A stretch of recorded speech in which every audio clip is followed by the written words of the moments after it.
யாராவது நம்ம கிட்ட வந்து பேசாம இருந்தாங்கன்னு வச்சுக்கோங்க, இல்லைன்னா நம்மளோட மெசேஜுக்கு ரிப்ளையே பண்ணல அப்படின்னா நம்ம மனசு உடனே ஒரு கேள்வி கேட்கும், நான் என்ன தப்பு செஞ்சேன், ஏன் என்கிட்ட பேச மாட்டாங்க, ஏன் எனக்கு ரிப்ளை பண்ண மாட்டாங்க இப்படின்னு. ஆனா இதுக்கு பின்னாடி ஒரு சுவாரஸ்யமான ஒரு சைக்காலஜி இருக்கு. அதாவது நம்ம பிரெயினுக்கு அன்சர்டனிட்டி, தெளிவில்லாத நிலை வந்து அதுக்கு ரொம்ப பிடிக்கும்.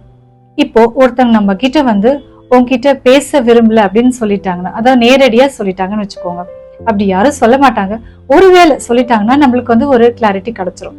ஆனா ரிப்ளை இல்லாம இருந்துச்சுன்னா நம்ம பிரெயின் அந்த ஒரு எம்டி ஸ்பேஸ், அந்த வேக்யூமை வந்து அது தானாவே வந்து அது ஃபில் பண்ண முயற்சிக்கும். அவங்களுக்கு ஏன் மேல கோவம், நான் ஏதாவது தப்பு செஞ்சுட்டேன்னா, அவங்களுக்கு நான் முக்கியம் இல்லையா, இந்த மாதிரி எல்லாம் நிறைய கேள்விகள். இதுதான் சைக்காலஜில அன்சர்டனிட்டி எஃபெக்ட் அப்படின்னு சொல்லுவோம்.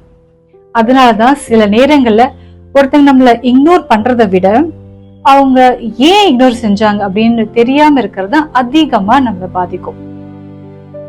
சோ அதனால இந்த ஒரு முக்கியமான விஷயம் என்னன்னா, அவங்களோட சைலன்ஸுக்கு நீங்க உங்களுடைய சொந்த கதையை போட்டு உருவாக்காதீங்க, இல்லைன்னா ஃபீல் பண்ணாதீங்க.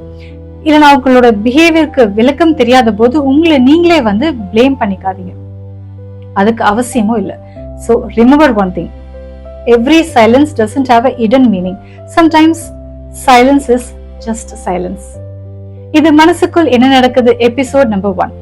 அடுத்த எபிசோட்ல நம்மளுக்கு பிடிக்காத ஒருத்தரை பத்தி ஏன் நம்ம மைண்ட் அதிகமா திங்க் பண்ணுது அப்படின்றத பார்க்கலாம்.